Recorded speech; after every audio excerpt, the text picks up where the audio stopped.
Assalamualaikum warahmatullahi wabarakatuh. Perkenalkan, nama saya Fadriani dari Fakultas Ilmu Sosial Prodi Pendidikan Sejarah Universitas Negeri Makassar. Puji syukur kehadirat Allah Subhanahu wa taala yang telah memberikan saya kesempatan dan kesehatan untuk memaparkan presentasi saya atau menjelaskan materi yang telah Bapak berikan kepada saya, yang yaitu kolonialisme, nasionalisme, dan marxisme. Yang pertama yaitu nasionalisme adalah suatu paham yang menciptakan dan mempertahankan kedaulatan sebuah negara dengan mewujudkan suatu konsep identitas bersama untuk sekelompok manusia yang mempunyai tujuan atau cita-cita yang sama dalam mewujudkan kepentingan nasional. Dan nasionalisme juga rasa ingin mempertahankan negaranya baik dari internal maupun eksternal. Para nasionalis menganggap negara adalah berdasarkan beberapa kebenaran politik bersumber dari teori romantisme, yaitu identitas budaya. Debat liberalisme yang menganggap kebenaran politik adalah bersumber dari kehendak rakyat atau gabungan kedua teori itu. Ikatan dan nasionalisme tumbuh di tengah masyarakat saat pola pikiran mulai merosot. Ikatan ini terjadi saat manusia mulai hidup bersama dalam suatu wilayah tertentu dan tak beranjak dari situ. Saat itu naluri mempertahankan diri sangat berperan dan mendorong mereka untuk mempertahankan negeri tempat hidup dan menggantungkan diri. Dari sinilah cikal bakal tumbuhnya ikatan ini yang notabene lemah dan bermutu rendah. Ikatan ini pun tampak pula dalam dunia hewan saat adanya ancaman pihak asing yang hendak menyerang atau menaklukkan suatu negeri. Namun bila dalam musuh itu terusir dari negeri itu, sirnalah kekuatan ini. Dalam zaman modern ini, nasionalisme merujuk kepada amalan politik dan ketentraman yang melandaskan nasionalisme secara etnis serta keagamaan. Seperti yang dinyatakan di bawah, para ilmuwan politik biasanya menumpukan penyelidikan mereka kepada nasionalisme yang ekstrem seperti nasisme, penghasilan, dan sebagainya. Pun bentuk dari nasionalisme itu sendiri adalah sebagai berikut. Nasionalisme kewarganegaraan atau nasionalisme sipil adalah sejenis nasionalisme di mana negara memperoleh kebenaran politik dari penyertaan aktif rakyat, kehendak rakyat, perwakilan politik. Nasionalisme etnis adalah sejenis nasionalisme di mana negara memperoleh kebenaran politik dari budaya asal atau etnis. Sebuah masyarakat dibangun oleh John Gottfried von Herder yang memperkenalkan konsep Volk, bahasa Jerman atau untuk rakyat. Nasionalisme romantik juga disebut sebagai organisasi nasionalisme identitas, adalah lanjutan dari nasionalisme etnis, di mana negara memperoleh kebenaran politik secara semula jadi atau organik. Hasil dari bangsa atau ras menunjukkan semangat romantisme. Nasionalisme romantik adalah bergantung kepada perwujudan budaya etnis yang menempati idealisme romantik. Kisah tradisi yang telah direkam untuk konsep nasionalisme romantik.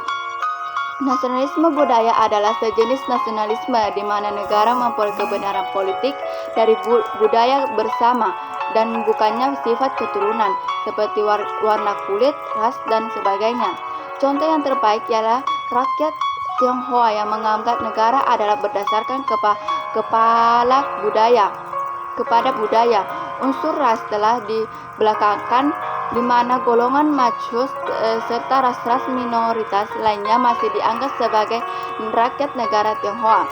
Nasionalisme kenegaraan ialah variasi nasionalisme kewarganegaraan selalu bergabung dengan nasionalisme etnis. Perasaan nasionalisme adalah kuatnya sehingga diberi lebih kekuatan mengatasi hak universal dan kebenaran. Kejayaan suatu negeri itu selalu kontrak dan berkonflik dengan prinsip masyarakat demokrasi. Penyelenggaraan sebuah nasional standar adalah suatu argumen yang ulang seolah-olah membentuk kerajaan yang lebih baik dengan tersendiri. Contohnya biasa ialah nasisme serta nasionalisme Turki kontemporer, dan dalam bentuk yang lebih kecil Franz Kurzman sayap kanan yang di Spanyol serta sikap Jacobin terhadap unitaris dan golongan pemuda negeri Prancis. Seperti juga nasionalisme masyarakat Belgia yang secara ganas menetapkan demi mewujudkan hak kesejahteraan dan lebih otomatis untuk golongan Flenin, dan nasionalisme Basque atau Konsriskan. Nasionalisme agama ialah sejenis nasionalisme di mana negara memperoleh legitimasi politik dari persamaan agama. Walaupun begitu, lazimnya nasionalisme etnis adalah dicampurkan dengan nasionalisme keagamaan. Misalnya, di Irlandia semangat nasionalisme bersumber dari persamaan agama mereka, yaitu Katolik. Nasionalisme di India seperti yang diamalkan oleh pengikut Partai BJP bersumber dari agama Hindu. Selanjutnya, kolonialisme atau penjajahan adalah suatu sistem di mana suatu negara menguasai rakyat dan sumber daya negara lainnya, tetapi masih tetap berhubungan dengan negara asal. Istilah ini juga menunjukkan kepada suatu himpunan keyakinan yang digunakan untuk melegislasikan atau memproklamasikan sistem ini, terutama kepercayaan bahwa moral dari pengkolonialisme lebih hebat ketimbang yang di kolonialisme. Negara kolonialisme pertama adalah Portugis dan Spanyol. Negara tersukses dari kolonialisme adalah Britania.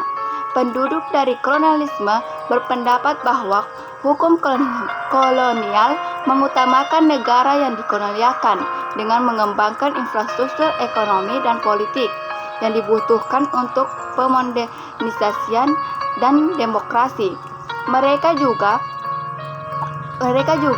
bebaskan kolonial seperti Amerika Serikat, Australia, Selandia Baru, Hong Kong, dan Singapura sebagai contoh sukses pasca kolonialisme.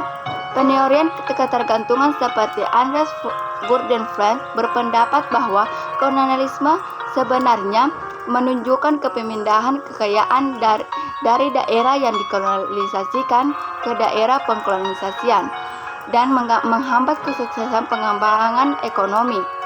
Pengkritikan postkolonialisme seperti Van Fanon berpendapat bahwa kolonialisme merusak politik, psikologi dan moral negara terkolonisasi.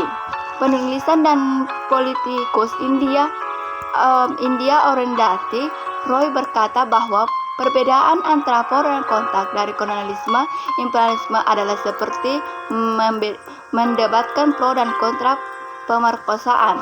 Definisi John Locke mendefinisikan kolonialisme sebagai kebijakan dan praktik kekuatan dalam memperluas kontrak atas masyarakat lemah atau daerah. Kontrol oleh suatu kekuasaan ini di daerah bergantung atau orang-orang. Menggunakan istilah kolonialisme untuk menggambarkan proses penyelenggaraan Eropa dan kontrol politik atas keseluruhan dunia termasuk Amerika, Australia, dan sebagainya. Afrika dan Asia ini membahas perbedaan antara kolonialisme dan imperialisme dan menyatakan bahwa mengingat sistem mendebatkan antara dua istilah entrik ini akan menggunakan kolonialisme sebagai suatu konsep umum yang mengacu pada proyek dominasi politik Eropa dari ke-16 hingga abad ke-20 yang berakhir dengan gerakan-gerakan pembebasan nasionalisme dari tahun 1960-an.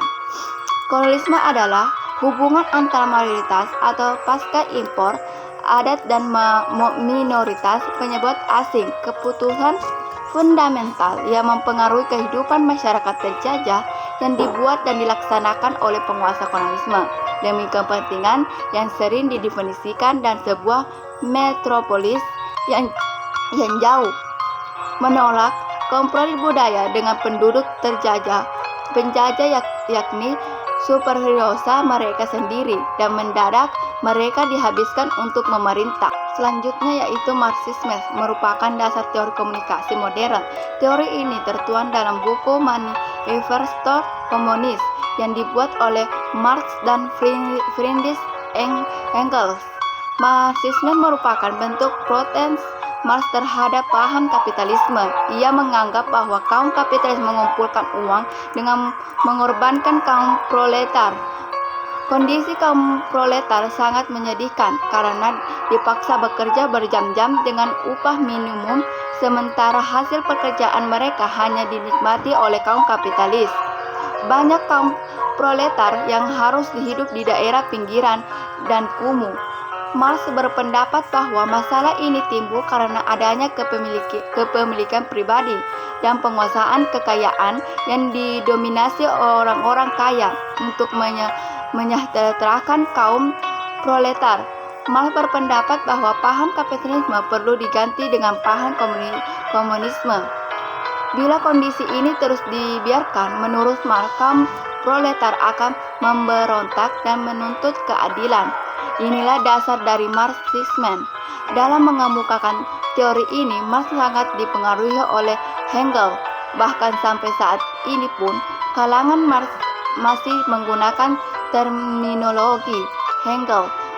Ada baiknya jika di sini disebut suatu persatuan ide Hegelianisme yang juga menjadi isi penting dari Marxisme. Pertama yaitu realita, bukanlah suatu keadaan tertentu melainkan sebuah proses sejarah yang terus berlangsung. Kedua yaitu karena realita merupakan suatu proses sejarah yang terus berlangsung. Kunci untuk memahami realita adalah memahami hakikat perubahan sejarah.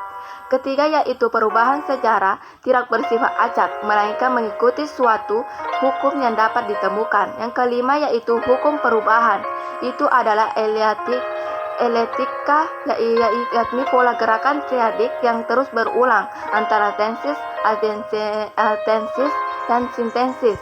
Kelima yang membuat hukum ini terus bekerja adalah alienasi yang menjamin bahwa urutan keadaan itu pada akhirnya akan dibawa menunjukkan sebuah akibat kontradiksi dalam akhirnya. Keenam yaitu proses itu berjalan di luar kendali manusia, bergerak karena hukum-hukum internal sendiri, sementara manusia hanya terbawa arus bersama dengannya.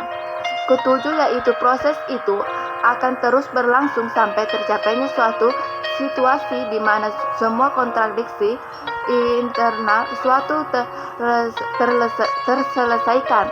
Kedelapan yaitu ketiga situasi tanpa konflik ini tercapai, manusia tidak lagi terbawa arus oleh kekuatan-kekuatan yang bekerja di luar kendali mereka. Akan tetapi, untuk pertama kalinya manusia akan mampu menentukan jalan hidup mereka sendiri, dan tentunya mereka sendiri akan menjadi penentu perubahan. Kesembilan yaitu pada saat ini untuk pertama kalinya manusia dimungkinkan untuk memperoleh kebebasan dan pemenuhan diri. Yang ke-10 yaitu bentuk masyarakat yang memungkinkan kebebasan dan pemenuhan diri. Itu bukanlah masyarakat yang terpecah-pecah antara individu-individu yang berdiri sendiri seperti dibayangkan oleh orang liberal. Akan tetapi merupakan sebuah masyarakat organik yang dimana individu-individu tersebut ke dalam suatu totalitas yang lebih besar, sehingga lebih mungkin memberikan pemenuhan daripada kehidupan mereka yang terpisah-pisah. Dari kesamaan tersebut, kualitas materi yang semakin kompleks bisa mengubah jadi suatu kualitas baru.